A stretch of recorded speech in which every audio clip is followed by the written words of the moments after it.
I am going to build my very first bedroom studio. You might think I'm crazy when I say that after building and setting up a dedicated studio outside of my house and moving everything from my old apartment into my new one, there's still something missing in the new place. And I think we all know that it's not a sofa or a dog that doesn't love me.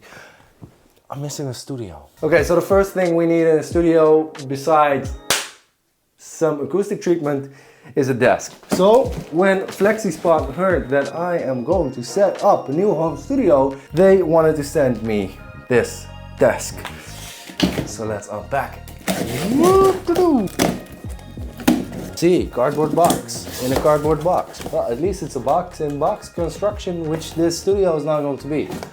Because I already have a box-in-box construction studio, and I don't need a second one. And in 3, 2, 1, there is a desk. Ah, is it going to work? Woo-hoo-hoo!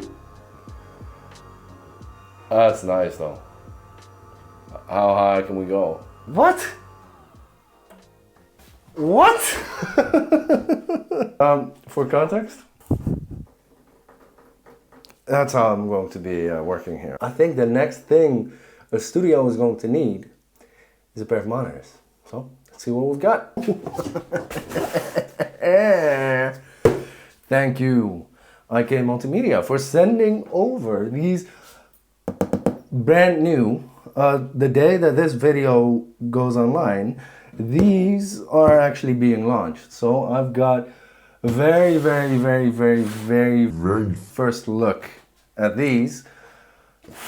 So let's unbox them and see what these can do in this room. I have actually done a review video very long time ago about the bigger version, the MTM. This is a 6, so this is the middle version, but the MTM, but the Mark 1. This is the Mark 2, so this should sound even better. This is the front.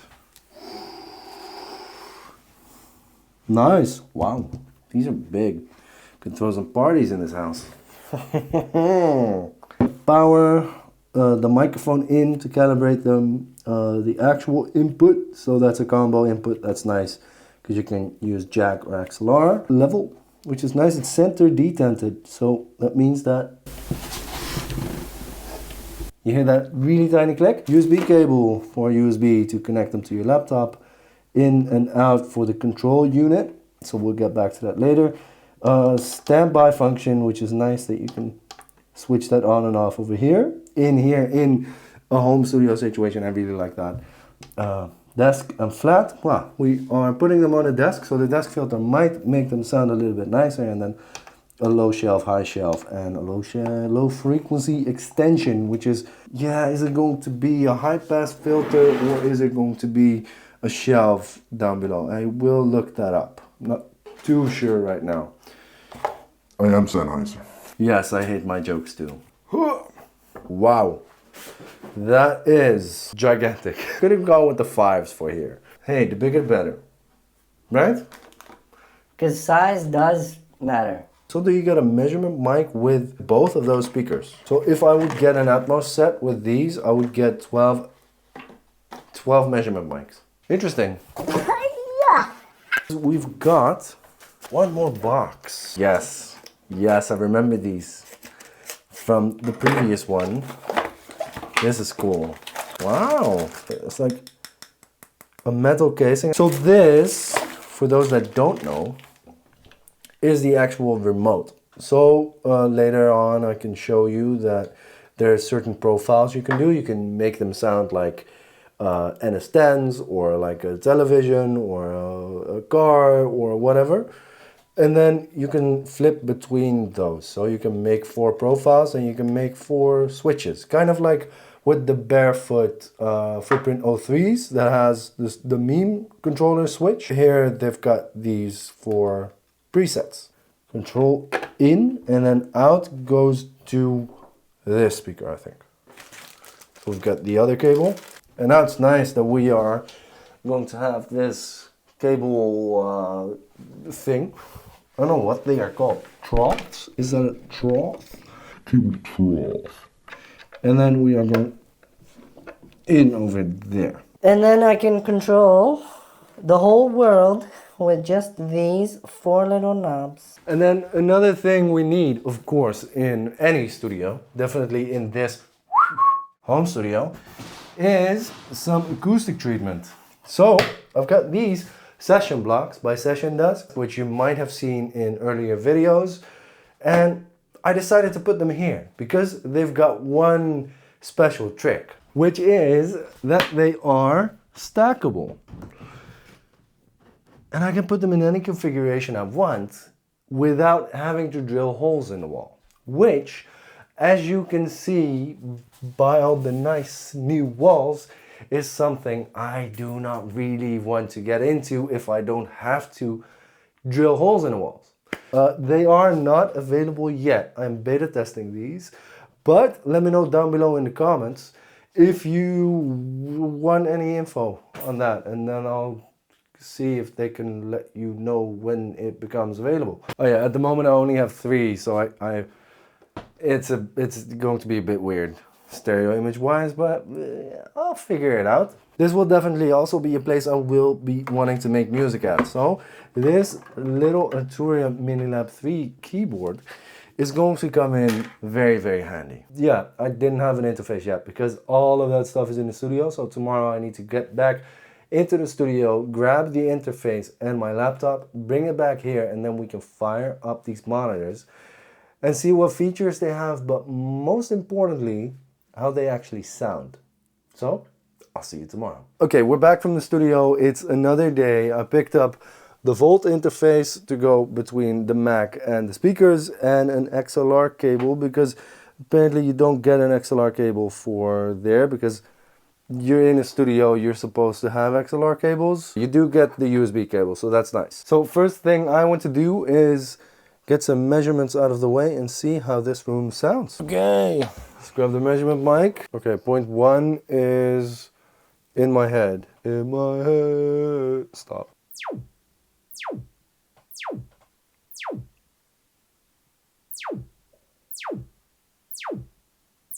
Okay, point 2 is to my left. Yes, I'm just going to sit here. I don't know if that messes up anything with the measurement, but hey, I don't want to move.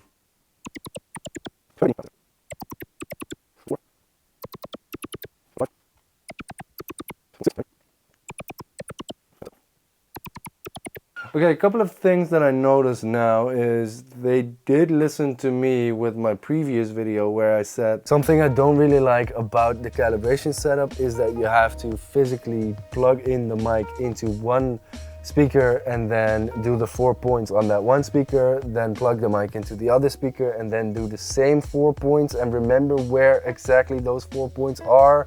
That could have been way easier. They have changed to plugging it into your interface and doing both speakers at the same time, so you actually get the same calibration points. So I think that already saves a lot of time and a lot of hassle, and it makes it a little bit more foolproof. All right, and then we get this. So we can see that we don't have the cleanest low end. Okay, so the blue line is the measurement, and then the orange line is the actual after the calibration, so how it should sound right now. So you can see it doesn't make it a super flat line. We've seen that in more room calibration softwares. They never go for a flat line because that just makes it, yeah, it just makes it unnatural, doesn't it? If it does this to the low end, going from minus 10 dB to minus 3 dB, that's pretty impressive. Over here you've got targets and you can put that to default. Apparently default is a little bit more lows, a little bit less highs. You can do standard control room. You can do a couple of preset EQ curves, and then you've got the voice, and that is the voice of Holland. No, it's not. It's the voice of RK Multimedia apparently. And there you can choose the 49-inch television and everything, coaxial, so you also see how it EQs it to get to that result. You get the correction, which is sharp, and that is really more precise. So you see that it gets flatter as well. And then broad, which is more broader Q curves and not too precise, to keep things a little bit more natural, I guess. They've got natural and linear phase. One nice function though that I'm not seeing in any other calibration software, not this easy, and that is that I've got six EQ points with which I can do like user option adjustments. So I can pull this up a little bit. I want a little bit more energy there because I feel it's getting a little bit too thin in the low mids. So I can really easily, while I'm listening, adjust that to my preference. Then it is about time that we start talking about this little guy over here. And as you can see over there, that switches a whole bunch around. So what we can do over here, if you click this remote button, then we can go to every single switch, every of the four, and you can dial in which one you want under which knob. So now if I press 2 over here, that behind there switches to a 49-inch TV. Now if I want 3 to be, what should we go for, a smartphone, I can press 3 over there and you can go to a smartphone. Now you don't need this. Of course you can just do it in here and switch inside of the app. But yeah, this is kind of nice because you can flick through four references in one speaker, so you don't have to take up the space that 4 speakers do. Okay, before I continue this video, I need to charge my phone because otherwise I cannot record anything else. And luckily, this desk has a USB port that can charge my phone while I work. Let's set up the cam over here. Okay, I think it's time for the definitive verdict on what do I feel these things sound like and what do I think about the features. And I think it makes most sense to compare these directly to the previous generation precision monitors. I do think, compared to those, they have upgraded them a bit. I really like the new ArcX software that I am guessing you also would use with the Arc Studio. So they probably have that entire ecosystem under that one app, which is really great. I can also really see that work really well for Atmos setups, because I believe, and correct me if I'm wrong in the comments, but I believe you can use the entire Arc calibration system for Atmos as well, because otherwise why would you have the layout tab? I really like that they changed getting the signal, the microphone input from an interface, so you don't have to reach behind the back and do one monitor and then do the other monitor. I really like that I can just really easily, quickly do a calibration, and I've ran the calibration 3-4 times, I think. Different settings. You can do a very simple one with just 1 point in the middle. You can do 7, you can do 3, you can do a couple, depending on how precise you want everything to be. And I think that's really nice. Something I did wish they had implemented though is daisy chaining the speakers over USB, because what happens if I actually have 12 of these monitors? Do I actually have to run 12 USB cables to my computer? What kind of hub am I going to run, guys? It would make much more sense to me, definitely in an Atmos setup and in this setup, if they could daisy chain to each other. Like then you could just go from speaker to speaker to speaker to speaker to speaker to speaker to speaker to speaker to speaker to speaker to speaker to speaker.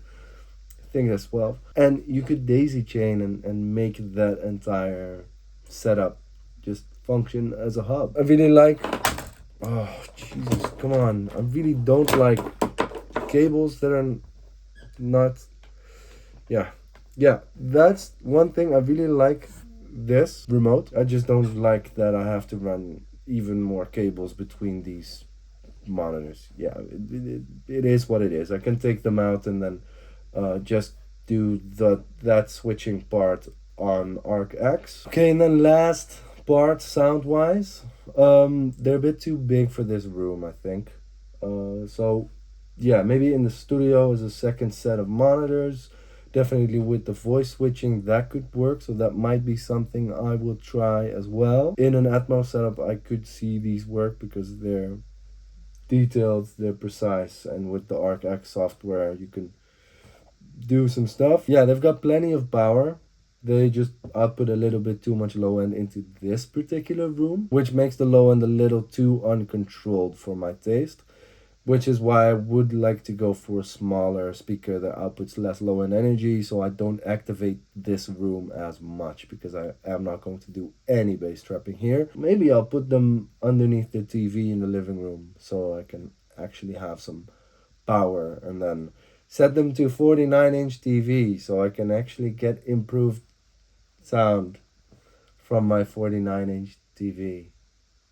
So let's see, if I would do this as an Atmos setup, it would cost me, they don't have a sub, so I need to get a sub somewhere else. 780 euros times 11, because 714. Okay, so that's 8,580 euros. Then I would roughly have 1,400 euros left for a 10K Atmos setup. Do they have Atmos mounting capabilities? Could that be what these are for? So you take these screws out, because then you could actually mount them, because those screws are on top and on the bottom. So you could mount them upside down, which is nice if you're flying them from the ceiling. The only thing I'm really missing over here, because they are DSP based monitors, is a digital AES input. If I were to pair this with the Audient Aurea, which have the digital AES outputs for all the monitors, I would love to run it directly digitally into the monitor, so I don't have to go through the digital to analog converter on the Aurea, or the analog to digital converter in here. So the converter, the only converter that I'm running through is the one after the DSP inside of this Iloud. Okay, that is it for me on the Iloud Precision 6 Mark II. I hope you liked this video. If you did, leave a like. Let me know down in the comments what I missed, what you like about these monitors, and which other monitors I might need to try. And then I'll see you back in the studio. Later.